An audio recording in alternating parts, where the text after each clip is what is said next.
Actually, we are live, guys. What's happening? I mean, yes, Steve, it's the Cap Gang, yeah? What happened, Joe? We didn't get the memo? Nah, no one gave me the memo, bro. What's going on? Well, listen, man, it's something a little bit different today, guys. It's obviously the last couple of hours of the transfer window. We thought we'd just come on, spread a bit of love, dissect it, chop it up, and start with Man United, obviously, because they're the biggest club in the world. Do you know what I mean? Do you know what I mean, Joe? Yeah. Second half of the table. Yeah. No. Well, listen, we're doing all right, mate. We're doing all right, averaging about 20 shots a game. Do you know what I mean? So we're just going to start creeping. You should try that, one day. Yeah, you'll get there one day. You can try and get over the halfway line at some point. You know? So cheeky, Steve. Oh my goodness. But seriously, let's do a little roundup of the transfers. Obviously, still got a couple of hours to go. Manchester United. I think it's actually as important as bringing players in this year. I don't know if we've ever seen like this. It's actually as important, if more, not more, getting players out of the club as well. And I thought, did at any point any of you think that Man United might be stuck with 3 or 4 of those players? Because I did it at one point. Yeah, about 20 minutes before Sancho got here we go'd, I was sitting there writing a video about what our possible options are, from like sacking him to, what do you actually do with a player that's on like 300 bag a week that just clearly isn't going to be a fit for the squad. So I was sitting there writing that, and then I got the alert, here we go, and I was like, get rid of that then. It's funny. You was probably happy to get rid of it as well, wasn't it? Like, probably happy to. Yeah. Man, I think it's a good move. I think you have to be happy, because I think that no matter what kind of affinity or what kind of relationship, or if it's one of your favourite players, if the manager is going, I don't want these players at my club, I don't need them, I don't want them, I want them out, then you've just got to cut ties with them as a fan and go, listen, they've got to go then, because you want what's for the betterment of the squad. And if the harmony is going to be better when they're not there, then so be it. They just got to go. And I think all of those players, I think they're going to be better off personally when they go somewhere else. It's just they've got to pick the right club. Yeah, I think it's a great move for both parties, if I'm honest with you. I mean, obviously, Villa, they're going to be playing in Europa League, very respectable club, great manager. And the fact that, we saw Marcus Rashford benefit their similar positions as well. It gives Sancho an opportunity not only to play Premier League football, but to potentially fight for his place for England as well, man. I think you guys did a really, really good move there. Great business. I don't like it when people say about that, like these players have been struggling, even Rashford at the time. They've got to concentrate on the club football. International football's got to be the last thing these guys think about, because, and I know it's a World Cup year, but you've been out of the team, you've not played regular, you've been out of, even when you went on loan to other clubs, you've been out of the team. You've got to focus on just getting yourself fit, getting yourself focused, and consistently playing well for the club team. Look at Jack Grealish, to be fair. And I know people think I'm having a love him with Jack Grealish, but his first few games of the season for Everton is like, he's come back and gone, listen, guys, I'm going to start delivering, and he's putting numbers up. And people can say what they want about him, but he's actually gone in there. He looks like someone who's focused and he's intent on delivering. And that's all you want to see. And whether he continues that, we don't know. But at the moment, he's delivering in that sense. And I'd love to see Jadon, Rashford, Garnacho, all these boys go away. And I'm not one of those, because they haven't performed for us, I want them to foul elsewhere. No, I want them to go and deliver and show us what they're really like, what their potential should be producing. If they go and do that, I'll be delighted for them. No, I think it's true. I mean, look, I do agree with what you're saying, and you know more than anyone because you've played at the level. But I'm sure as a player as well, you must be thinking England's at the back of your mind somewhere, though, Rio, when you're making these moves. Yeah, I think you will have that in the back of your mind, yeah. But I'm just saying you can't think about it. It's a distraction that you don't need. None of the players that we mentioned, even Grealish, have performed consistently in the last year at least, or been regulars in their team. So you've got to just think realistically. This is about producing for where I'm at right now. Simple as. No, agreed. I want to look at some of the other roundups that we've got. Obviously, we've got Rashford to Barcelona, move with the option to buy. Garnacho to Chelsea. That's my only worry here. There's so many loans that United haven't been able to get a pound note out of anyone. We got some money for Garnacho. Højlund isn't done yet, but it looks like it will get done for cash. But Sancho's a loan. Rashford's a loan. Who else have we sent out on loan? There's another one. Ain't Sancho's one obligation to buy at the end of it, though? No. Oh. Don't like that. You know what I mean? Yeah. But listen, if it's working for the club, I think if it's working for the club, though, I think I said this ages ago on the pod, by the way. I don't know if you remember when I said, if you're going to take massive losses on these players, take them just to get them out, because I don't think you can think about the financials too much if it's just not going to happen. Are we going to have them around the place and let them be a bad smell around the place? No, get rid. I don't care. Like, you just got to make sure that the squad is the most important thing, and keeping the harmony and the ambience in the squad is the be all and end all. I think if you're going to start making strides to being a more positive football club where you aren't going to have those distractions around. And I think the likes of Garnacho, Rashford, Sancho, Antony, etc., being around the place, having to train separately, that's always going to be an undercurrent of a negative story hanging around the place if they stayed. So I think it's good for everybody that they've got out. But Garnacho, going away and playing for an actual good manager, is that going to show up Pep and his man management, or is no one going to talk about that he had £100 million player, he absolutely wasted it, and they've completely imploded again this year after replacing half of their squad and spending like $500 million across 2 windows? No pressure on Pep for that. No, he's won too much in his career for that to happen. You know, like, if you're talking about any other manager, okay, fair enough, I can hear your argument. But when it comes to Pep Guardiola, you're talking about arguably the best ever internationally. All right, that's cool. But I remember the stories in 2005 asking if Fergie had lost it when Jose came in. So if Fergie had lost it, why is it not allowed to be asking whether a Pep ever had it in the first place? I just think when you've done what someone like Pep's done and like what Sir Alex had done, you're given time to answer. If you don't win it for 1 year, people start raising their eyebrows and go, they're going to come back. Like I did, I was going, City are going to challenge this year. If you're going to judge them after 3 games, probably looks like they're not going to challenge again. But his second year, you go, I still think they'll be there or thereabouts. I think he's earned the right to get that time to go, right, let me reboot and go again. And they haven't started well. I mean, Haaland missed a few chances the weekend, but I just feel they don't look as the invincible unit and team that they've looked for the last 6, 7, 8 years. So what I've been seeing this weekend about, Tim Sherwood said, Ruben Amorim now has all the tools. They've gone and spent money. He's got 3 signings. Only horrendous shout. Yeah, only 2 of them have actually started in the Premier League for him, and one of them went off early. So let's not pretend he's got all the tools, Timothy, for starters, right? That's a load of old cake, if we're getting it right. Also, the amount of people going on about his system, does his system work?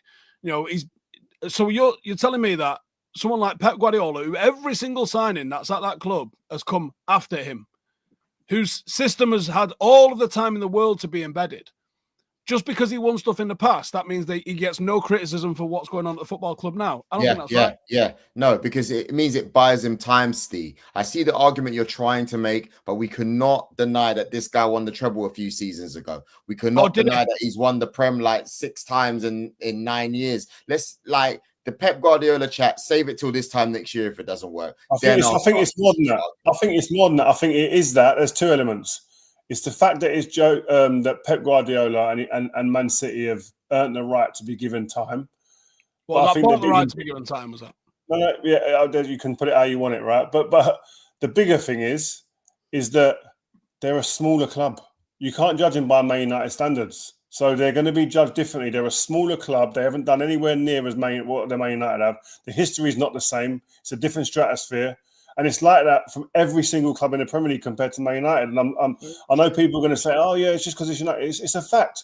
Liverpool have a bad 30 years. It's not talked about the way Man United is for the last 10 or 12. I agree. Arsenal, same. Chelsea, the same. So you guys can have absolute Arsenal. When Arsenal don't do well, it's news. Let's not lie. If I'm there's a reason why that is, Joel. It's because of fans like you. What do you mean when Arsenal aren't doing well? You're stoking your way to second place at the moment. You haven't won anything in half a decade. You haven't won the league in HD. What are you talking about? Steve. One thing I would say, guys, is that we're asking the question of Pep now. Can he adapt? That's the question that was asked to Fergie, and that what you're talking about, Steve. He was asked, can you adapt to Jose Mourinho coming into this league? And by gosh, he did.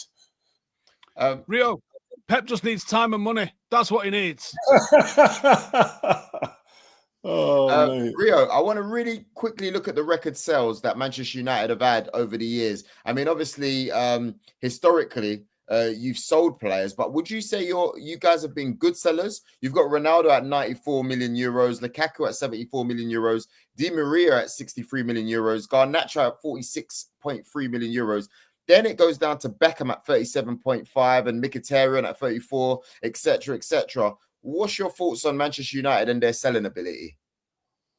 I don't think it's been great, no. And I think those numbers will tell you that as well. But at the same time, there's a caveat to that in that Man United, when players are there, normally don't really want to leave, or they leave at the end of their career.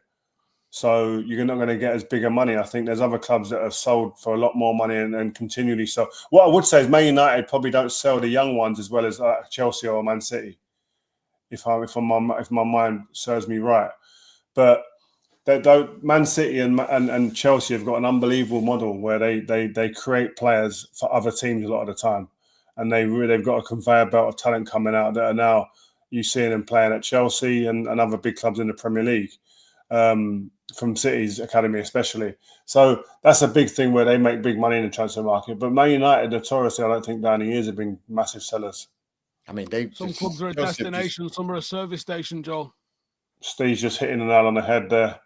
Say that again, sorry, I couldn't hear too much. Some clubs are a destination, some are a service station. Well, you say that. I mean, when you look at Manchester United, a lot of the clubs they're just there to collect a pay packet, innit? I mean, where should we start? Schweinsteiger, all these guys have come in and they don't want to leave Rio. You're right, because the pay's too good. They don't even really care about playing on the pitch anymore. Also, you got to remember, in our absolute banter era, we still won more than you. So, yeah, I mean, we're still sitting with 4 FA Cups in 10 years. But I'm not here to discuss, trophies. I'm just here to discuss the transfer deadline day today. Rio, I want to focus on Garnacho. Looking at his time at Manchester United, can you please talk me through it? And I have to be honest with you. Last year, me and you were saying that, look, man, there's some sort of outlet when it comes with him. He looked like he was the only one who was a threat. Obviously, now he's gone to Chelsea for 40 million. Are you worried if you're Jason Wilcox that, he's going to tear it up for Chelsea? No, because I just don't think that Man United, the new regime and Garnacho was a good fit together. And I think that's a definitive factor. I think you had the hierarchy there and the manager have just gone, he's not the right fit as a person, a player in all capacities. So we're going to get rid and we're going to just move on to something different. So, and I think knowing the guys behind the scenes there, they're like to sit there and go, oh, worry about what a player's going to do elsewhere. If he's not right for Manchester United, he's got to go, regardless of what he's going to do the next phase of his career. And I think that's how you've got to be. You've got to be cutthroat. You've got to be black and white with these situations. Now, I've been one of the people that's been banging on about Garnacho. I think is a player that is an absolute benefit to the way we will play. I think he's in terms of his style, he does a lot of things that a lot of wingers don't do now, which is running behind off the ball. He wants to run off the ball, run in behind, run onto things, and he's a problem for defenders in that sense. And that's why I think whether he does well at Chelsea, time will tell. But what I will tell you is he's different to anything they've got there, because all of their wingers want to come to feet and get the ball to feet. And I think that's why everyone's saying, oh, why Chelsea going in for him? They've got so many players and blah, blah, because he's different to what they've got. He gives them a different reference point and something that, for instance, a Cole Palmer's on the ball. Everyone's coming to feet. Look, Garnacho is going to be running in long. He'll find him. Do you know what I mean? There's little details like that if they get it right, he'll be a massive asset for them. I mean, Steve, your thoughts? You got a little smirk on your face. You happy to see the back of him? Yep. Why? He's got the decision making of a toddler. I felt like he was. I feel like he's an incredibly selfish player, right? So, Steve, just on that point before you go, yeah, you know, 21 and under that he's got the best GA out of all the young kids. Yeah, and I would have drove him to Chelsea, free of charge. No charge for petrol, no charge for nothing. Nah, don't mean that. We debated about this a while ago, didn't we? I think a lot of people expect too much of young players. They expect the finished article as a young player. When we I'm used not to expecting the finished article, but I would like to see the progression in him. And I think as a young player, when he was coming on and he was playing off the bench, I think you get a certain allowance when you come off the bench that you can be selfish off the bench. The game's gone a bit stale, 25, 30 minutes to go. Go and play for yourself a little bit. And in playing for yourself, you'll benefit the team. And you can stretch a tired defense, and you know, he doesn't have a box of tricks to beat someone. He's not actually blisteringly fast. He has got good timing and he does run off the shoulder, but he's not lightning quick. And he can't really go around a player. He's got a great knack of getting on the end of stuff, which is something that you can't teach. It's instinctive. But I also think that his technique for shooting is pretty bad. Like, do you understand when you get truly elite players that they strike a ball at weird timings? Like, goalkeepers can't get set because they're hitting it with no backlift. They're hitting it without telegraphing it. And they're just finding ways to be able to get their shots off before anyone's realized that they're about to pull the trigger. Garnacho's the opposite. Go and watch how many times his shots get blocked because he winds up and it's so blatantly clear that, one, he ain't going to pass to someone even if they're in space, and that he's definitely going to shoot. So defenders are able to get right across and block his shots. Like, when he's got a pass on, he's shooting. When he's got a shot on, he's shooting. And so many of his shots just end up on tier 2. Like, United were getting quite a lot of chances last season. He was taking those chances. And I'm pretty sure his conversion rate was like 3 or 4%. It's just outrageous, the amount of shots he was taking. I don't mind people having a shot. But do you know what? If you've missed 2 or 3, you should be looking to pass the next, the third or fourth opportunity that you get for somebody else, especially if the game's tight or 0-0 or you're chasing a game. Like, I just find his decision making. All what you said there is to allude to the fact that he causes problems to me for the other team. Yes. All that you're saying is that to what end, though? He's causing problems to the other team, and by the way, like I said to you, but he's giving you the ball back. As many as mistakes that he has made, he still under 21 delivers more than anybody in Europe. Yes. And if anyone looks like they're going to create anything, it looks like it's him. I think patience with these young kids is just, they're not afforded it now like we were. Players were given to 25. He's not matured yet. Still inexperienced. 25 years old, we were seeing this back in the day. Now, if you're 17 and ain't scoring 30 a season, you passed it. He ain't going to deliver. He's rubbish. We can't bank on him. We've got to put him on, sell him, get him. That Nani would never have been a Man United player if we'd have gone by what you just said there. Nani would never have made it at Manchester United. Do you know what I mean? Because Nani had horrendous decision making, but Nani also had like 30 odd assists in his first 100 games. Like, but he didn't score as many as Garnacho, though, did he? So what do you want? More goals? In his first 100 games, I think he might have done. I don't know, but I'm just. I would argue that Garnacho might have got to it quicker than him, got to a number quicker than him. Have a look, someone. We've got a stat man behind. Tom, have a look, please. 100 games, Nani. 100 games, Garnacho. Who's got more goals? Garnacho's played nearly 150 games for United. At what point do you expect him to mature? Mate, it's not about games sometimes. It's age as well, mate. It's age. It's not just about games. You can't. So Lamine Yamal's played 150 games now. He's going to be more mature than a 25-year-old, 26-year-old. He's going to make better decisions as a 19-year-old, 18-year-old than he is going to do at 25. Looking at the goals here, 16, 2024. They had a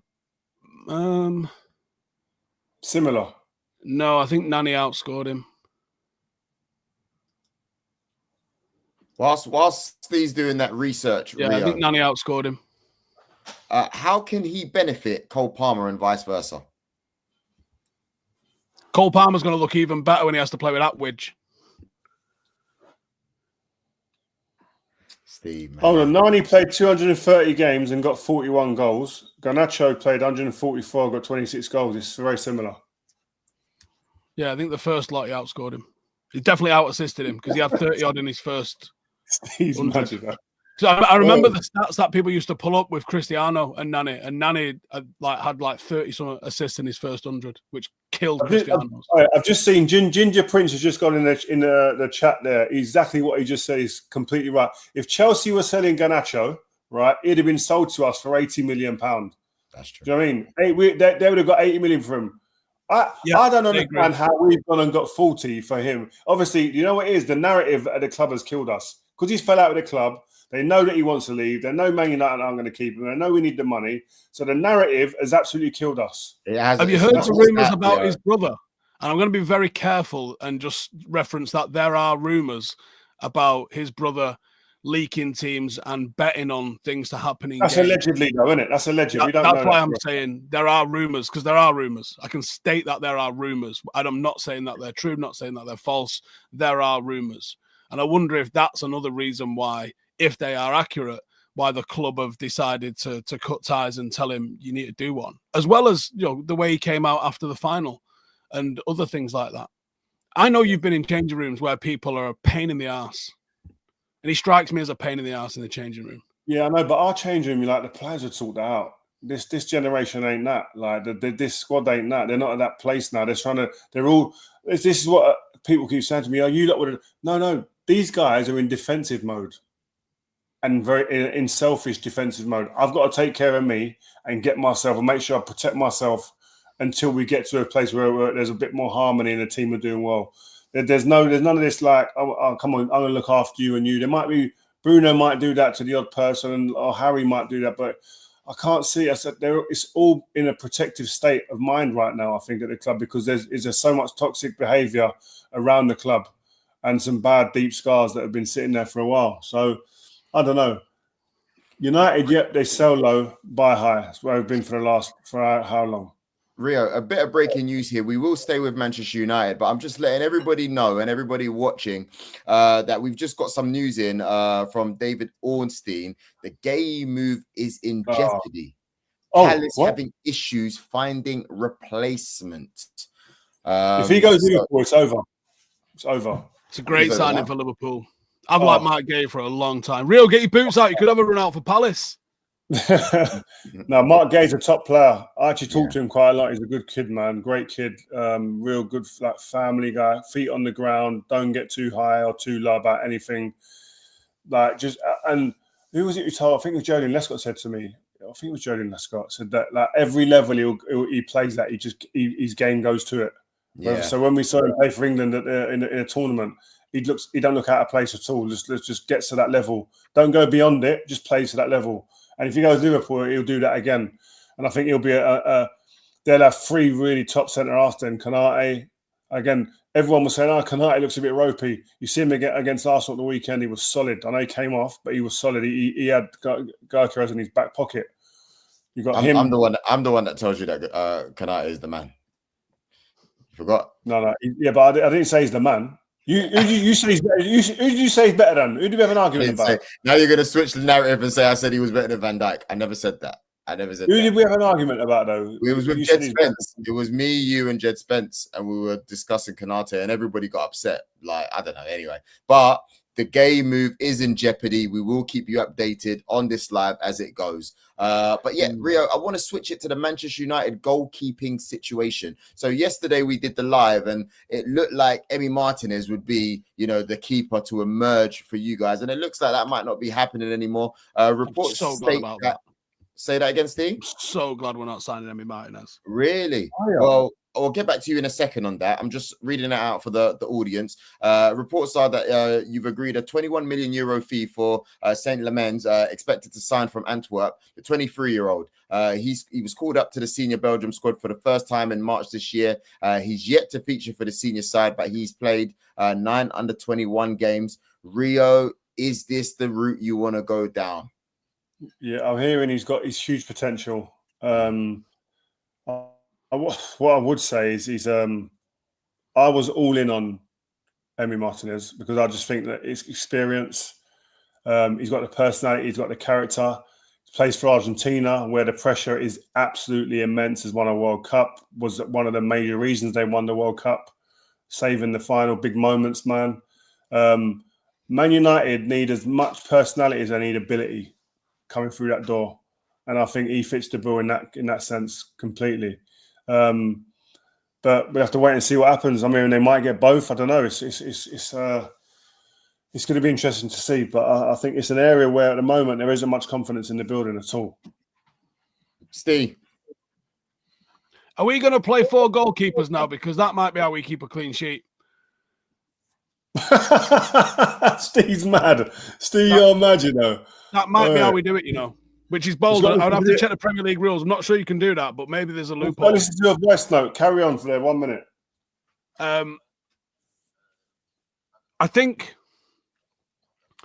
I agree with Rio that Emi Martinez would have been a big personality. And I actually don't think Senne Lammens is ready to be Manchester United's first choice goalkeeper right now. I feel like he might be. And if his debut is Manchester City away at the Etihad, that could be problematic. He might get Paddy Everett in his first game where and the pressure is going to be on straight off the bat for him. But I thought Emi Martinez was a sideways move. The guy's got loads of errors. I agree that he's got all this personality, but I think we all watched the World Cup, and I think we all got honey-dicked a little bit by the incredible performance he had across the World Cup, forgetting about he's pretty ordinary when it comes to playing in the Premier League. Look at the reason Aston Villa are not in the Champions League this season is Emi Martinez. Can't say that because you're going on as if players like Tyrone Mings don't make mistakes all the time. Come on, bro, like man. Right, but like if he doesn't get sent off in that last game against Manchester United, they get the points that they need and probably go on and play in the Champions League this year. You're talking about fine margins. That's what you're going to bring in. Steve, if you look at him overall, though, man, I think he's been solid for Aston Villa when he's been there. I think like you go there. You wouldn't have gone obviously because you don't support him, but I've gone and worked games at Aston Villa. He's a cult hero down that place, man.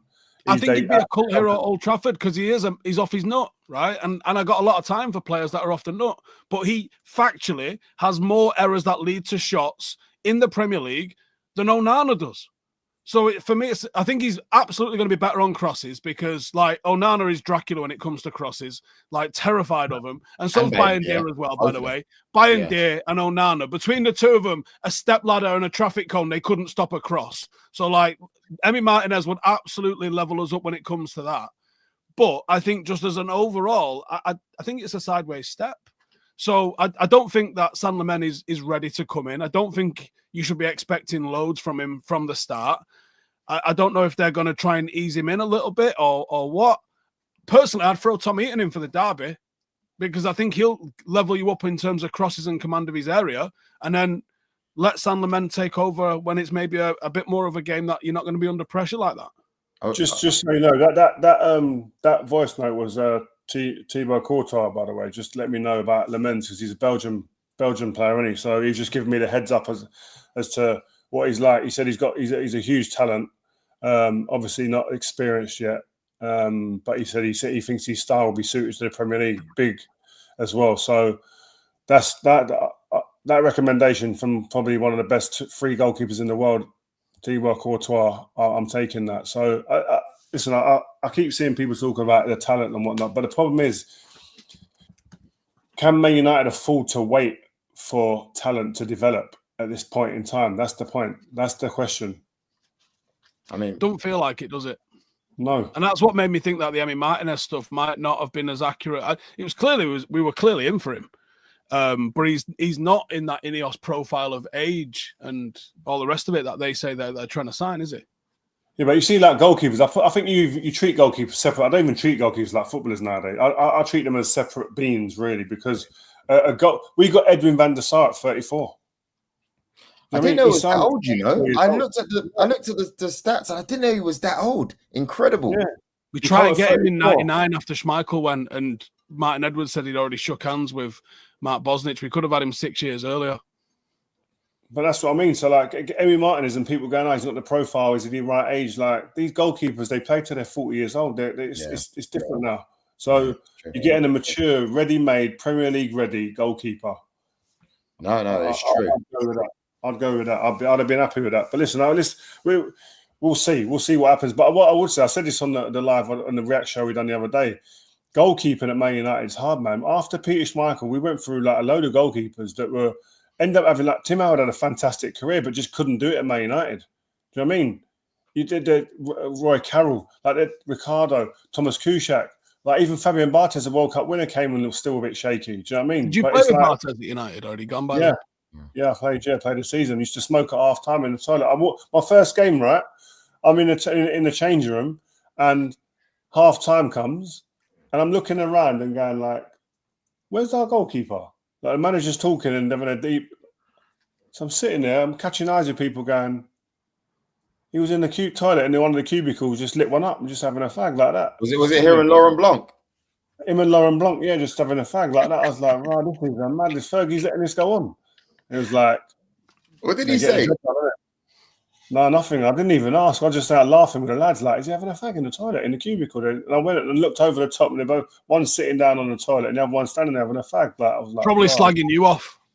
Yeah, because I did ask for Laurent Blanc's number, his shirt, his number 5 shirt when I signed, and the manager went, "No, wait a year."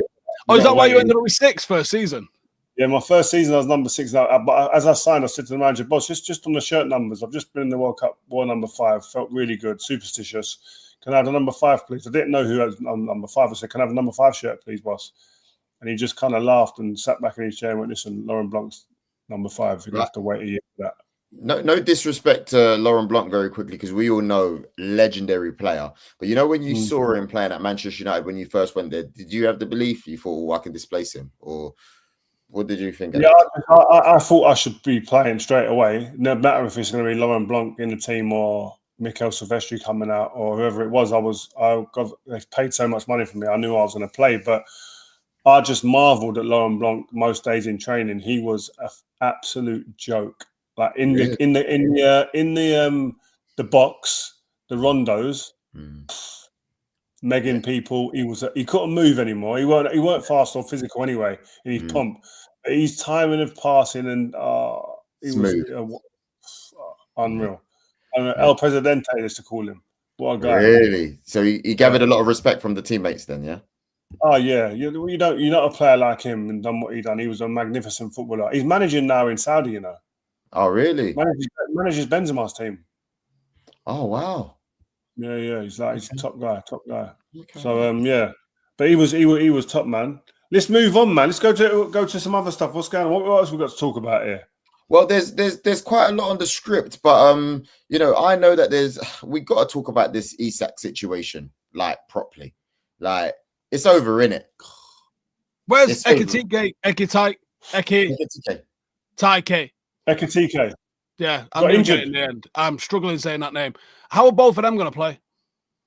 They ain't. Ekitike is going to be a backup dancer. Yeah, he's going to go on the left. He's going to play Ekitike. How are they going to do that with what they just paid for him, though? That is madness. Yeah, what do you mean? They played 60-something million for him, and then they played 130 for Isak. Trust me, Isak's going to be the number 1 choice, mate. Yeah, Isak will play.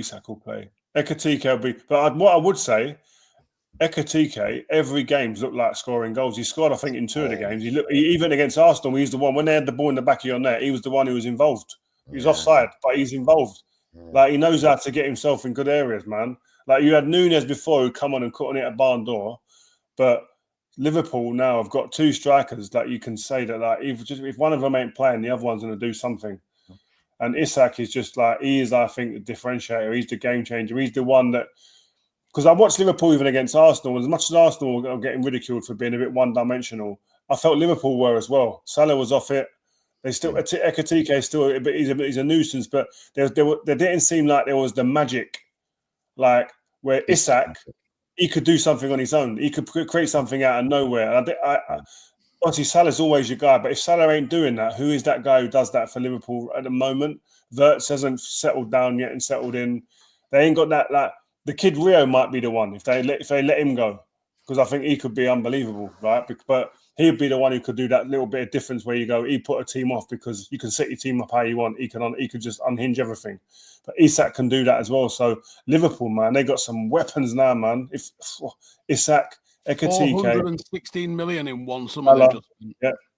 People are saying they should be winning the league and the Champions League. And they say they don't spend money, they don't like anyone else. That's what they harp on about. They hang on to that. Mate, they must have put that Coutinho money in Bitcoin because they still reckon they're spending that. Yeah, I know. No, it's mad. Would you guys let me ask? Is this the best transfer window ever? Yes or no? If they got Gay, I would have said it's up there. If they got Gay, I would have said it's up there. If they got Gay, because I still think like better? Medical's done. Is it? Yeah. Well, if they get Gay, if they get Gay, I think it's one of the best we've ever seen. When you're getting one of the best 2 strikers in the league over the last year or 2. What if they don't win it? Oh, that'll be. I think they probably will, but what if they don't? Let's just forget if they're going to win it or not. But if they've bought the best German player over the last couple of years, Wirtz. They've bought one of the best 2 strikers in the Premier League over the last couple of years, Isak. One of the best young talents in Germany, Ekatike. And now they're buying one of the best defenders in the Prem. Yeah, the Crystal Palace captain, who just won the FA Cup, led them to winning the first trophy they've ever won, and the Community Shield trophy. Don't forget that. And he's an England regular. They're buying it. They smashed the window. And hold on, they've got one of the best right backs out of Germany as well. Frimpong. Yeah, Frimpong. The best back in the Premier League last year. Well.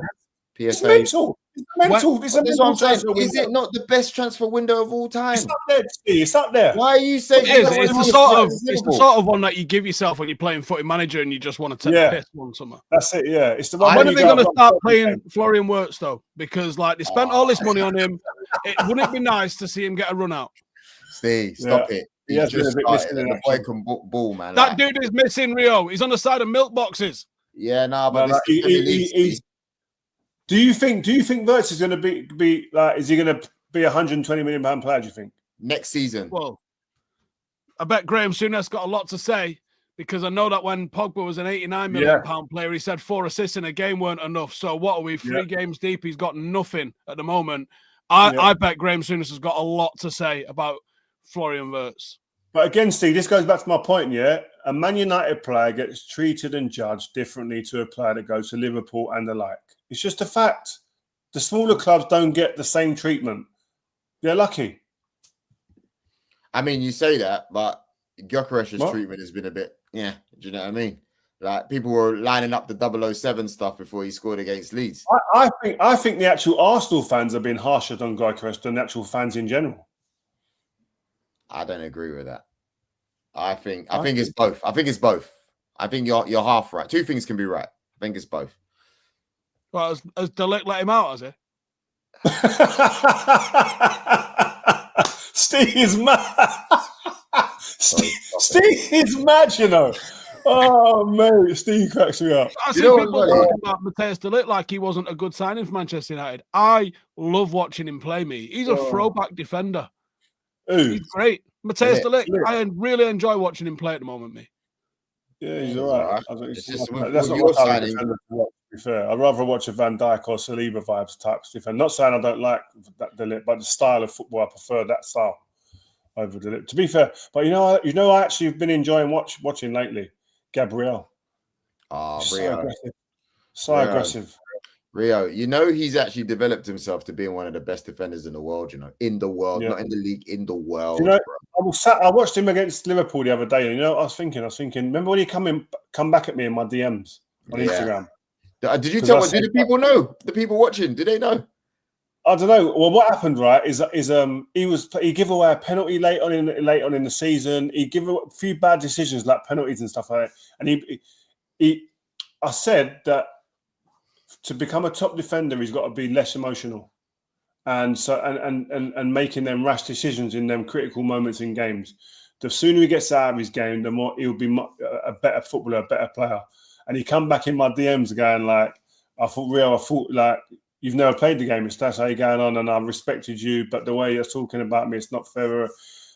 And I understand that because I felt like that when pundits spoke about me. But I think as time's gone on, and I think when I see him again and we chat about it at some point, I think he'll go, do you know what? Actually, he was probably right at the time. I just didn't take it the right way because I watch him now.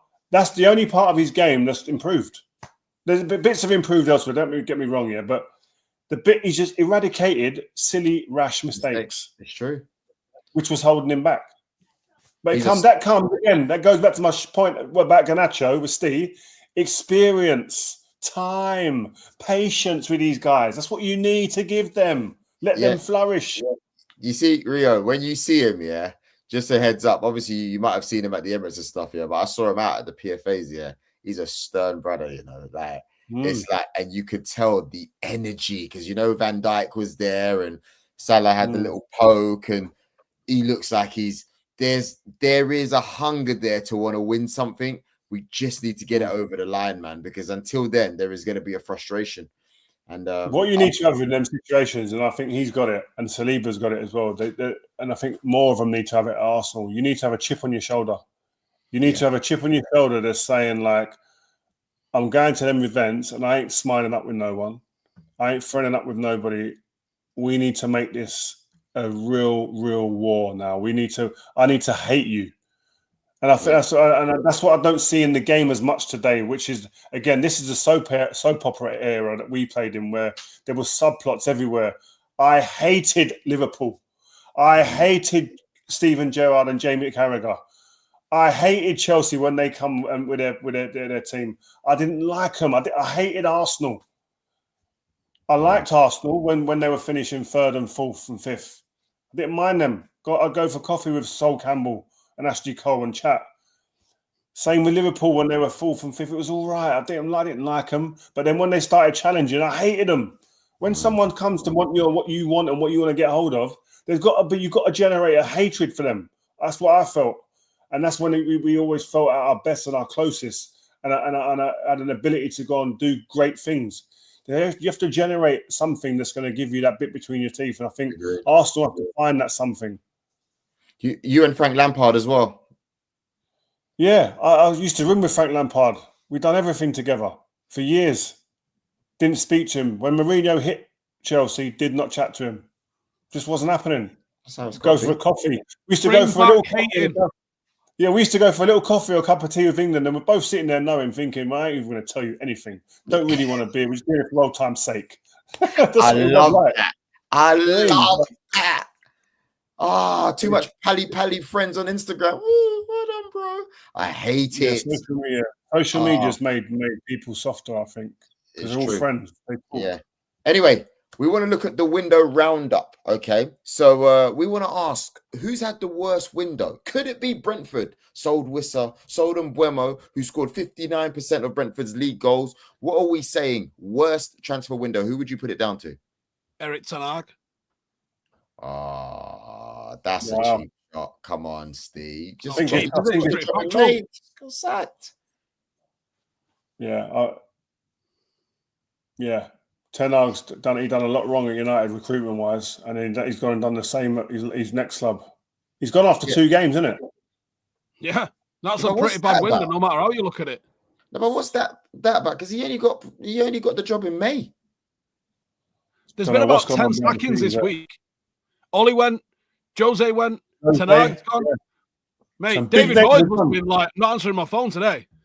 Hey, have we ever had a week there's so many big names gone in 1 week like this? Jose, Ollie, Ten Hag in 1 week like that, like in the space of a couple of days. That's mad. People ain't even blinked, you know, Rio. It's just like it's casual as well. It's just like, yeah, he got that. Who's the first Prem one to go? It's got to be Potter, innit? Oh, Potter. Oh. It's looking ropey for him at the moment. They have signed. I couldn't believe Potter went. They won 3-0 at the weekend. Yeah, they won at the weekend. They beat Forest 3-0. But I couldn't believe he went West Ham, you know. Really? Why? Chelsea. It's a hard place to go, you know, West Ham. It's a hard place to go and manage there. Like if it starts going a bit Pete Tong, then fans get on you, man. They're great fans at West Ham. Fans, you know. Feels like it's the owners. Feels like they ain't got a clue what they're doing. Get rid of David Moyes after he wins a trophy for them, and then just the downhill spiral has been something to see. Steve, you know, the thing is, the fans like that. You know why they won, but there was still an undercurrent of but we're playing rubbish football. Every black taxi I got in, you must be buzzing. Oh my God, West Ham, we've won a trophy, blinding. Yeah, but the football's shit down there, really shit. Don't want to go down there and watch that rubbish. I'm like, is every cab driver a West Ham fan? Is it like a rule? Every black taxi driver is a West Ham fan. And I'm like, this is the first time we've ever won a trophy, and you're worrying about the start of football. What is going on here? Like, but I don't know. Anton's got a series on Black Taxi with West Ham as well. Yeah, Anthony's got a podcast, YouTube series coming out in a Black Taxi with West Ham fans. It should be good. real quickly, breaking news, Sky Sports, it looks as if Raheem Sterling is staying at Chelsea unless something unexpected happens. 2 years left on the Chelsea deal. Get that money. Wow. Is that news? I don't know. I don't know. Sterling, I want him to just go and play some football, man. Go and play a bit of football somewhere. Why? The guy's won like 4 Prems already. He's done everything he needs to do. Right about now, he's by far the highest paid player at Chelsea Football Club. If you're going to treat him like he's rubbish or, he's not playing for England anymore, he doesn't care. He doesn't care. I don't think he doesn't care. I think he'd like to play some football. I think if you play, you don't become what Raheem Sterling became without having a passion for the game. I agree, but he doesn't care. He'll play football if it's on his terms. That's how I see it. And those terms mean he's getting paid.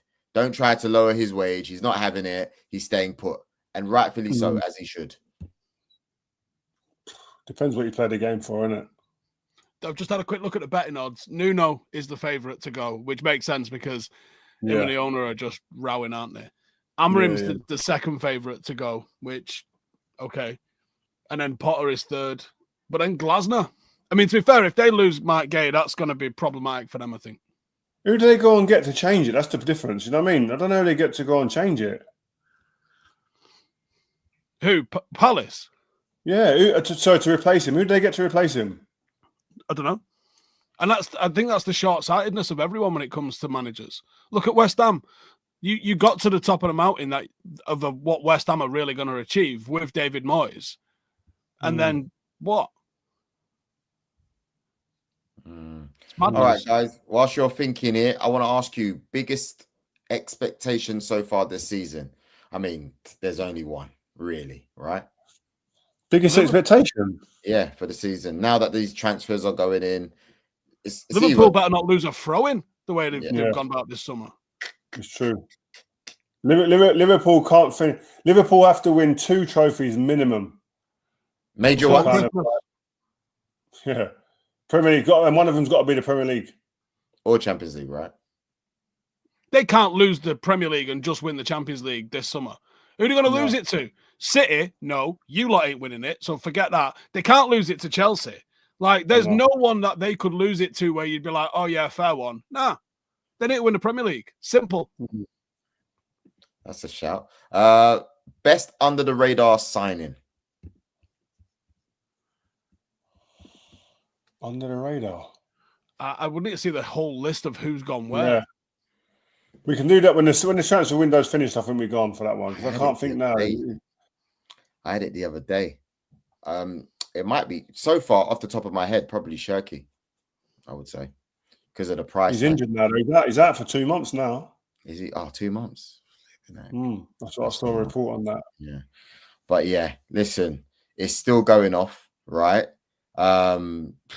It's 7 p.m. By the way, has he gone anywhere yet? Has he gone anywhere? Jackson. He's going by Munich. By Munich. Yeah, it fell through, but it's happening again.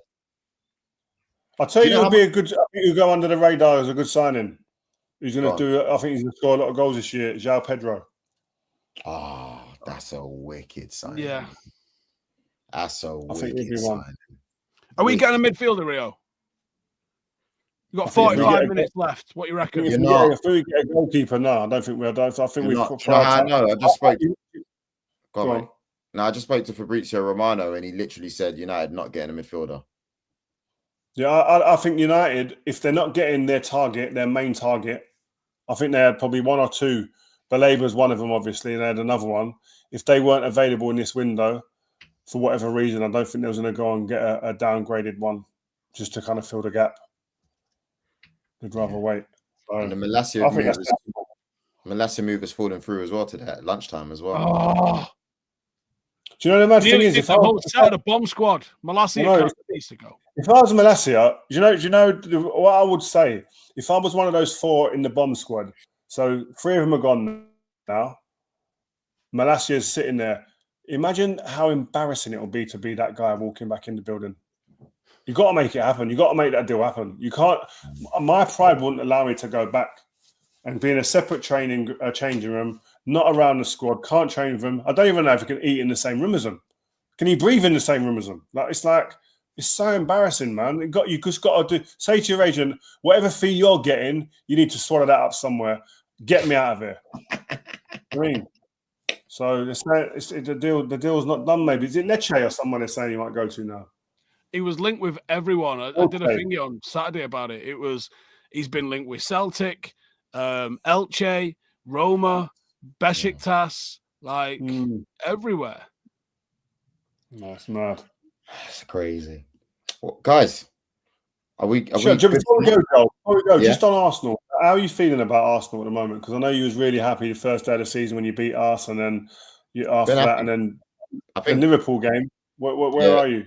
I think a lot of your fans go, Arteta out and all this stuff. No, I've calmed down since yesterday. I think I was really upset, and I think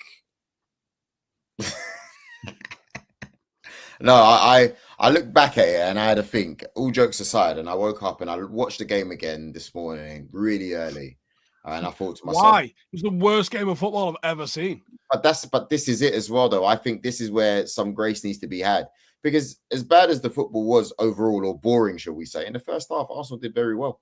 And there's not a lot of teams that have been able to go to Liverpool and actually look comfortable. Most teams go to Liverpool and they look scared. We look like we're in control. At the very, very worst, we looked like we were going to get a draw. And then what did you say at the start of the season? Results is all that matter, Joel. Doesn't matter how well you play. If you don't get the result and you came away with your cock and balls in your hand, that was all you came away with. Can I finish? Don't give me about feeling comfortable and this, that, and the other, because you wouldn't let me have it on the first game of the season when we battered you. That's because I knew that the old Man United were going to come back, and we saw that the following week with Fulham and then with Grimsby. So that's why I said that when it comes to you. But when it comes to us, I think it's still early in the season. Do you know what I mean? We've still got 6 points. We went there and we looked good. The keeper got beat by something where even if he stood near the post, it would have been hard for him to defend that free kick. That's how good it was. So you have to put things into perspective and go, look, fair enough. You know, it hurts to lose. Now we're talking about perspective, are we? Yeah, because you have to have perspective. Otherwise, you just start going off. I said what I said about the Gyökeres performance. Do I take it back? Time will tell. I'm looking at Rio. Rio's. I'm just listening here. I'm just taking this in. But overall, I have to say it was a good performance. And sometimes you get beat by a free kick like that. What can you do? Sometimes you don't get a penalty that you should have got. Sometimes, you have a foul on a goalkeeper that's not given. Swings and roundabouts, eh? It does. I see a lot of your fans talking about the approach being defensive and stuff. You have the same mindset of that or not? I think there is an element of that. When we play against bigger teams, it does look like we go there to nick it. Some people might say that's what you do when you go away. But I do think when you're a team that's challenging, there needs to be times where you go there and you have dominant performances, man. And I'm yet to see a dominant performance away against City or Liverpool. And they're the two that I consider rivals. Throughout this whole tenure where we've been challenging, I'm yet to see that. Yeah, we won last season against City, a Calafiori goal, but I'm yet to see a dominant performance away.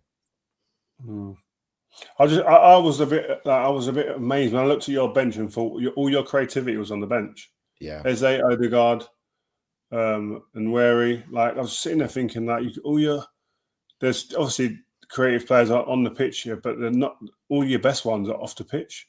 But we did well. Madueke did well. We did well first half, really well. Madueke is the only outlet you had, only attacking threat you had, and even then he didn't really get off any real shots. He was just getting corners. But yeah, anyway, that's Arsenal. Yeah. I mean, I hope you improve. Your energy's changed a lot in 3 games, man. That's crazy. Yeah. Look, all I can say is, when you see De Zerbi's teams, like I like the way De Zerbi structures these teams. You know what I mean? Like it doesn't matter who he's playing. He could be playing PSG away. He goes there with the intent to want to win, and that's what I want to see from Arsenal. You're going from one extreme to the other there. I don't know if your board have got that in them. They ain't going to go for Arteta, who's a bit more conservative, who sets the team up a particular way. Big Sam's next in at your place if you're staying on the same theme. Nah, yeah, we wouldn't go De Zerbi, but that guy. Oh, just Tony Pulis. Yeah, nah, he just sacked 2 players in 1 week. Like De Zerbi don't care. Yeah. Anyway, guys, thank you very much for watching. Take care, guys. Good to see you, man. I'm in Hong Kong right now, guys. It's 1 a.m. in the morning, or 20 past 1. So I'm going to go to bed, man. Hopefully, I can get some sleep. Appreciate it. Please, before you go, make sure that you press the subscribe button. We did hit the 1.4 million subscribers yesterday. But guess what? We're not happy. We want more subs. So if you're watching this and you ain't subscribed, do you know what to do? But most importantly as well, please put on the notification bell. So when we go live, the boys are back in town, your favorite trio, you'll be able to see the interviews and the player interviews that are coming out. Because I know you got a big one coming out soon, Rio, right? Yeah, I think tomorrow the Michael Owen interview drops. Seriously, just the thumbnail alone is enough just to watch it. It's unreal. Seriously, it's a great interview. Check it out, guys. Seriously, good. Yeah. This is the Michael Owen that I know. Yeah, and make sure you follow us on socials, and we will be back soon. Joel Beya, Stephen Howson, Rio Ferdinand, signing out. Peace.